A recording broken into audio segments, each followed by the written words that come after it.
स्वामी विवेकानंद एक ऐसे व्यक्ति जिन्होंने कम उम्र में ही अपने देश और अपने गुरु का मान बढ़ाया था। इनकी याददाश्त शक्ति इतनी तेज थी कि एक बार किसी किताब को देख लेते थे या पढ़ लेते थे तो उनको सभी पृष्ठ के साथ वो किताब याद हो जाती थी। आज उन लोगों को और छात्रों को भी स्वामी विवेकानंद से प्रेरणा लेनी चाहिए जो कि अपने जीवन में एकाग्रता का अभाव रखते हैं। दोस्तों, आज इस वीडियो में आपको स्वामी विवेकानंद के द्वारा बताए गए एकाग्रता का नियम कैसे है आपको बताएंगे। वीडियो में बने रहिए। दोस्तों, स्वामी विवेकानंद कहते हैं कि एकाग्रता समस्त ज्ञान का सार है, उसके बिना कुछ नहीं किया जा सकता है।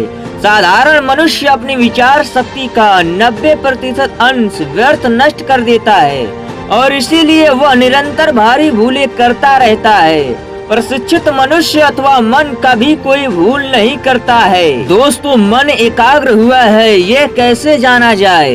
मन के एकाग्र हो जाने पर समय का कोई ज्ञान नहीं रहेगा। जितना ही समय का ज्ञान लगने लगता है हम उतने एकाग्र हो जाते हैं। हम अपने दैनिक जीवन में भी देख पाते हैं कि जब हम कोई पुस्तक पढ़ने में लीन रहते हैं तब समय की ओर हमारा बिल्कुल ध्यान नहीं रहता है। जब हम पढ़कर उठते हैं तो अचरज करने लगते हैं कि इतना समय बीत गया है। दोस्तों, जब मन अत्यंत शांत और एकाग्र रहता है केवल तभी हम लोगों की समस्त शक्ति सत्कार्य में व्यय होती है। यदि तुम जगत के महान कुशल व्यक्तियों की जीवनी कभी पढ़ो तो देखोगे कि वे अद्भुत शांत प्रकृति के लोग थे। कोई भी वस्तु उनके चित्त की स्थिरता भंग नहीं कर पाती थी।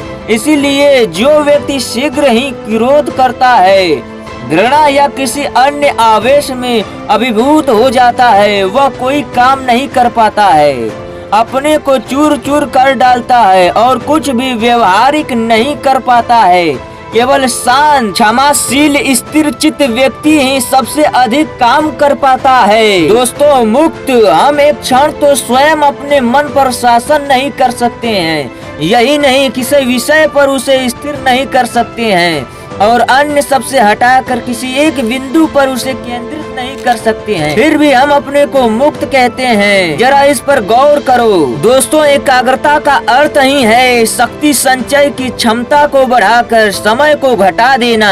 राजयोग इसी एकाग्रता की शक्ति को प्राप्त करने का विज्ञान है। अर्थ का उपार्जन चाहे भगत साधना हो या जिस काम में जितनी अधिक एकाग्रता होगी वह कार्य उतने ही अधिक अच्छे प्रकार से संपन्न होगा। मन जितना ही निर्मल होगा उसे वश में करना उतना ही सरल होगा। यदि तुम उसे वश में करना चाहो तो मन की निर्मलता पर जोर देना होगा। बच्चे में मन की एकाग्रता और अनासक्ति का सामर्थ्य एक साथ विकसित होना चाहिए। नियमित श्वास प्रश्वास से शरीर की दशा समन्वित होती है और तब मन तक पहुँचने में आसानी होती है। उस दिशा में साधारण श्वास क्रिया पर्याप्त है। शरीर स्थूल अंश है और मन सूक्ष्म अंश है। दोनों ही एक दूसरे पर क्रिया प्रक्रिया होती रहती है। नियमित व्यवस्थित श्वास प्रश्वास द्वारा पहले स्थूल शरीर और तब सूक्ष्म शरीर को शासित करने से वश में होता है। दोस्तों, जो एकाग्रता में अपेक्षाकृत अधिक सामर्थ्य होता है वह दूसरे से अधिक ज्ञान अर्जित कर लेता है।